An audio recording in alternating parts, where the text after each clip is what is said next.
Magandang araw po mga kapraps. Dito ako ngayon sa bayan ng Pagsanhan, Laguna. Itong property na kinatatayuan ko ngayon ay for sale. Ito po ay may sukat na 15,098 square meters. Palibot na po ng bakod na yero ito mga kapraps. Daming mga tanim. Tapos ito mga kapraps ay tabing kalsada. Ayan lang po. Barangay road na po itong pagkalabas natin dito sa yero na to. So sa ngayon po ay hindi pa siya sementado. Pero doon sa dinaanan namin kanina mga kapraps, may doon, may sementado na idudugtong na lang po. Bali magdudugtong po yung sementado na kalsada doon. Tapos dito po sa kabila, mayroon na rin kasing ginagawa dito na kalsada din. Kaya magdudugsong na lang sila. So ang ganda nito kasi tabing kalsada. Dati po itong ginawang alagaan ng manok ng may-ari, yung manok panabong mga kapraps. Kaya may mga makikita pa tayong tipi ng mga manok. Ayan o. Dami niyang mga tanim na puno ng mangga. May mga bunga na po yung ilan. Mayroon ding langka, may guyabano, may dalanghita. Ang korte po ng lupa ay rectangle. Yan, mayroon tayong santol dito sa gilid. Yan, ito ang puno ng santol mga kapraps, ang laki. Daming bunga oh. Ang santol na to ay siya, hindi siya Bangkok kasi maliliit lang ang bunga niya. Parang native na santol pero napakatamis. Ipakita ko lang yung magiging kalsada. Actually kalsada na po talaga siya, sisimintuhin na lang talaga ito mga kapraps. Mamaya ipakita ko sa inyo ang drone shot nitong property, aerial view. Para may idea po kayo. Makita nyo rin po yung palibot ng property. Yan, ito yung gate niya. May gate po siya na yero din. Tapos ito na po mismo, kalsada na po ito mga kapraps. Yan, pag ganito po tayo. Tapos ito yung sinabi ko kanina na gagawing barangay road. So nandoon po may sementado na rin po doon. Pagdudugsungin na nga lang po mga kapraps. So pag ganito po siya. Yan. Yan, diretso na po ito doon sa sementado mga kapraps na kalsada. Ayun, kalsada na po yun doon. Makikita nyo naman po yun mamaya sa drone video nitong property. Okay, literal po na mag-iikot tayo dito. Ako nga po pala si Bads, ang inyong laging kasama para sa virtual viewing sa mga property na i-offer namin. So ang sukat po nito ay 15,098 square meters or nasa 1.5 hectares mga kapraps. Ang dokumento po nito, kaya mura lang po ang benta nito, ay tax declaration. Pero yun po ay clean tax deck mga kapraps. Pwede nyo pong i-check sa DNR para malaman nyo po kung legit ba ang tax declaration nito.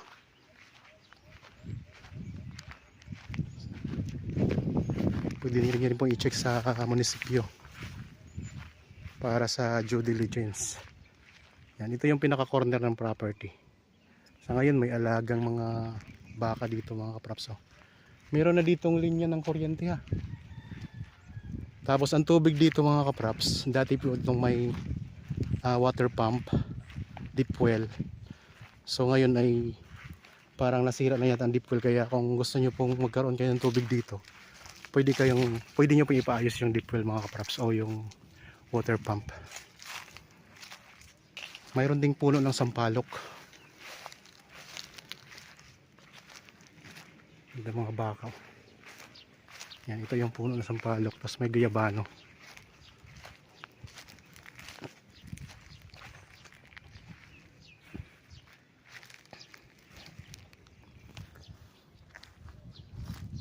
Dito tayo, ipakita ko lang yung boundary nitong property ha. Malawak din po ito mga kaprapsa kasi 1.5 hectares na po ito. Yan, ito yung corner.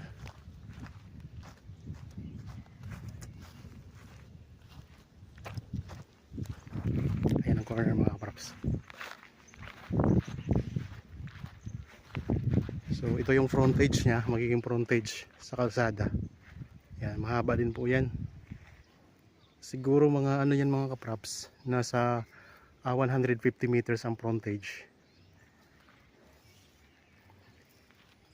Kaya sinabi kong rectangle ang sukat kasi ito ay nasa 100 o nasa 150 meters ang frontage nito papunta doon.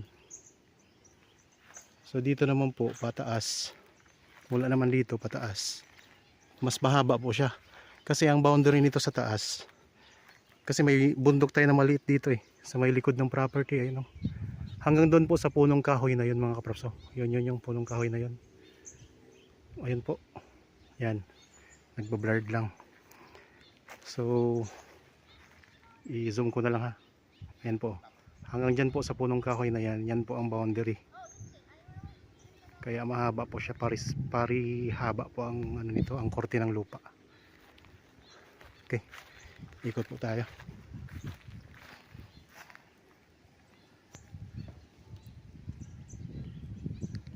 Kung sakaling nag-aalaga rin po kayo ng mga manok panabong, yan, murang-mura na po ito. Pwedeng-pwede na po ito mga kapraps.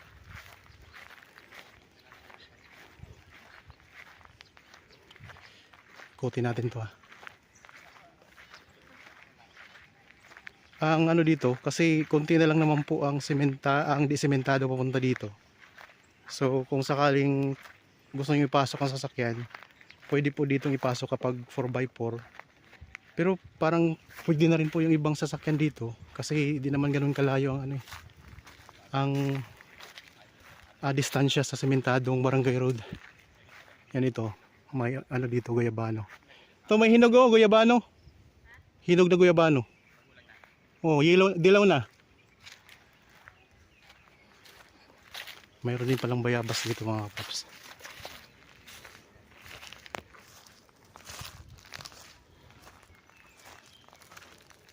Sa gilid may bayabas. Tapos papunta po dito sa taas. Yan. Ayan po ang boundary. Mataas pa siya. May mga niyog din po. Yan dito sa may likod may mga puno ng niyog.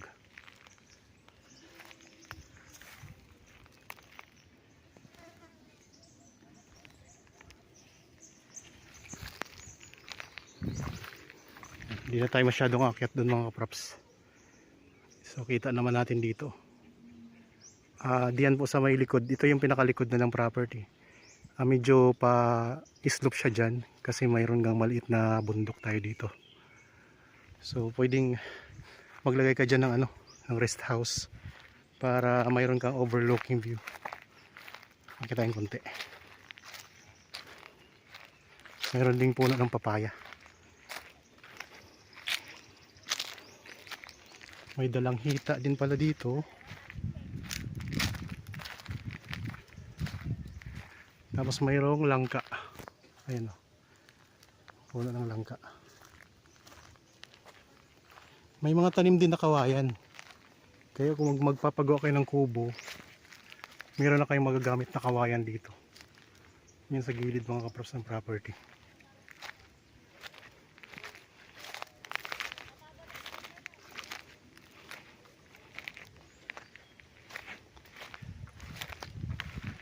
Maraming niyog.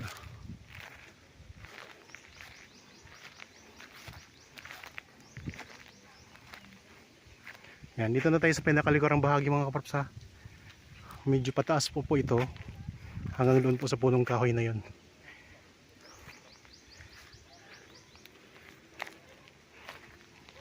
Akit pa tayong konti.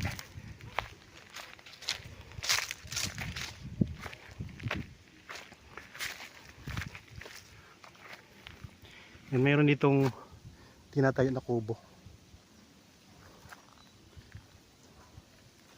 Pag nandito tayo sa area na to, ang gaganda ng view. Kasi tanaw natin yung mga bundok mga kapraps. Yan. Medyo malabo dito kasi maulap. Tapos dito po, yan, may mga mountain views din po tayo dyan.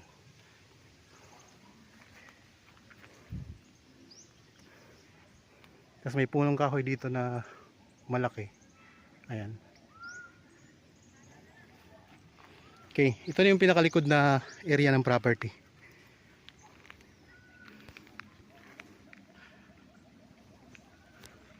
So, pababa tayo. Ang presyo nito mga kapraps ay napakamura lang po. So sa mga potential buyer dyan na nagtatanong sa akin kung meron akong pwedeng gawing game farm na property na mura lang, ito murang mura lang po. Ayun ang mountain view din mga kapraps sa gilid. So kaya kung trip niyo ito, gusto niyo ito, ano pang hinihintay ninyo, kontakin niyo na po kami agad para maayos na agad natin itong mga kapraps.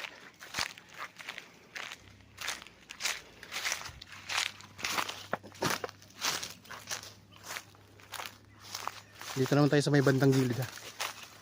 May siniguelas din pala oh. Dami niyang mata ni mga kapraps na putas. Ito siniguelas ito. Yan. Namumunga po yan. Pag namumunga po yan ay natatanggal po ang mga dahon nito. Yung mga siniguelas. Yan, mayroon tayong dalang hita. Tapos may kawayan. Guyabano. Yan, dalang hita din po yan. Malaking dalang hita. Mga puno ng mangga.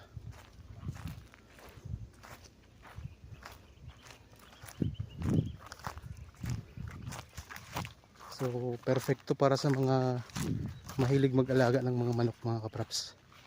Manok panabong.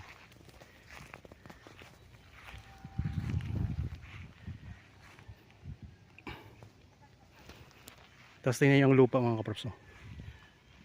Nakatanim na rin po ay mga carabao grass.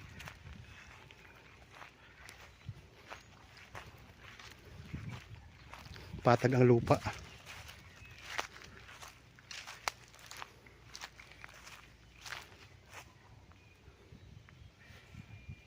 Ganda. Malamig pati ang simoy ng hangin dito, ang klima.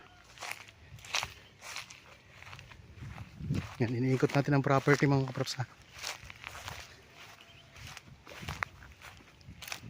Sa ngayon po, yung mga viewers po natin na mayroon ding gustong ibenta na property, pwede kayong tumawag sa amin para makuha na namin ng video kapag malapit lang po yan dito sa lugar namin mga kapraps. Taga Laguna na din po kami. So makukuha na namin ng video ang yung property at mai-feature natin dito sa aking YouTube. Nang sa ganun po ay mahahanapan natin ng posibleng bibili, posibleng buyer mga kapraps, mga potential buyer. Marami tayo dito mga nag-aabang lang ng mga property na magugustuhan nila.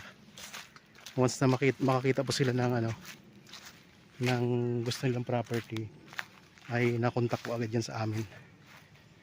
So yung palibot natin may mga farm din po, mga niyugan. So ipakita ko yan mamaya sa drone video. Okay. Maganda tong property na ito mga kapraps. Bago naman po ninyo bibilhin kapag ganito po tax declaration, syempre i-check nyo po muna yan para sigurado po kayo sa inyong babayaran. Bago bayaran, sigurado kayo na legit talaga yung may-ari. Kaya huwag kayong matakot na bumili ng tax declaration mga kapraps, kasi pwede rin naman po ninyo itong mapatituluhan. Kaya po mura ang benta nito. Tulad ng nabanggit ko po ay tax declaration ang dokumento po nito. So ayan mga kapraps, ikot ko lang ang camera.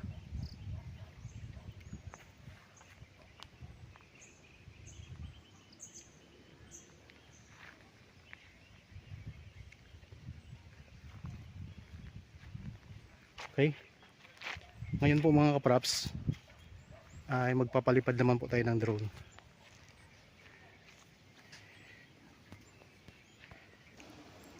Ipakita ko naman po sa inyo ang aerial view nitong property.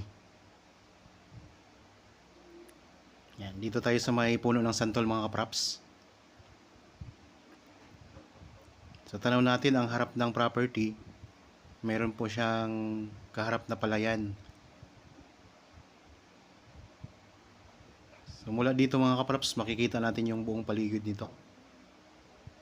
Para may idea kayo kung ano pong mga katabi natin.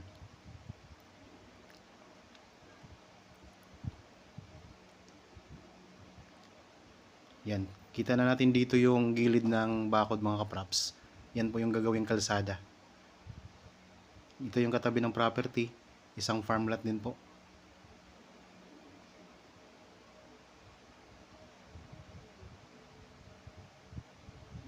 Tapos ito naman po yung katabi sa kabila. Yan, pagkalampas natin ditong malaking puno, ibang property na po yan. Hanggang dyan lang po ang 1.5 hectares mga kapraps, or 15,098 square meters.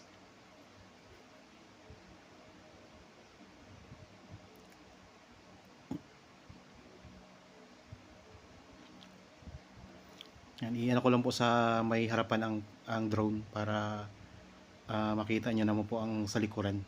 Kasi mula dito sa harapan,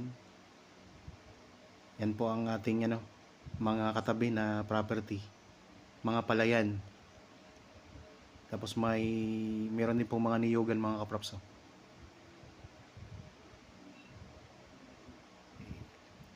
Yan, iharap natin ang camera dito sa property mga kaprops.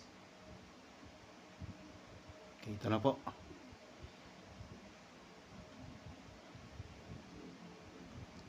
Yan, ito yung frontage.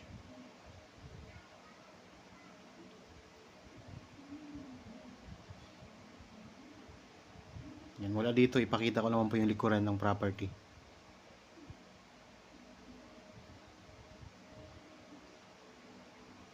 Ayan mga kaprops.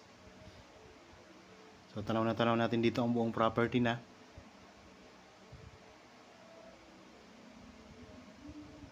Yan, hanggang doon po sa may bundok mga kaprops. Yan. Sa may punong kahoy lang po yung tinuro ko kanina. Yun po yung hangganan niya. Tanaw natin dito yung mga tipi ng mga manok. Tapos mula dito ng mga kapraps, matatanaw natin yung sinabi kong kalsada na naputol. Ayun po, ang lapit na lang po, isang property na lang ang pagitan. So pag nadiretso po yan, mismong dito sa tabi ng property ang diretsyo niyan mga kapraps. Yan po ang papuntang town proper. Sabi ko kanina po, nasa 5 minutes travel time lang po ang distansya nito sa town proper, or 2.7 kilometers. Yan mga katabi nating mga niyugan at saka mga palayan. At ayun naman po ang kabilang kalsada. Yan po yung magdudugtong doon sa kabila naman po na sementado din. So magiging mismong katabi na ng property ang barangay road na sementado. Pag na semento na po yan mga kapraps. Ayan po ang dadaanan, yung gilid mismo ng bakod na yan. Tapos ayun po ang kabilang kalsada. Kunting lang po yan mga kapraps, kunting panahon ay magkakaroon na yan ng mismong kalsada dito sa tabi ng property. Habang hindi pa po sementado, murang-mura pa lang po ang benta niyan mga kapraps. Pag na semento yan, siguradong tataas yan, magdodoble pa o triple pa yan mga kapraps. Kung nagustuhan nyo po itong property mga kapraps, pwede nyo kaming kontakin sa mga contact details. Pwede po sa Viber, cellphone number, Facebook, Messenger at saka WhatsApp. Tawag, text o kaya chat mga kapraps, pwede po. Para masagot namin ang inyong katanungan.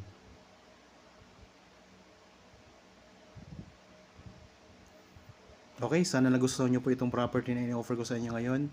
Para po sa bago pa lang sa aking channel at napadaan lang dito sa aking channel, huwag nyo pong kalimutang mag-subscribe at pindutin na rin po ang notification bell para maging updated kayo sa mga bagong property na i-offer namin. Maraming salamat po mga kapraps. Lagi po tayong mag-iingat at God bless po sa ating lahat.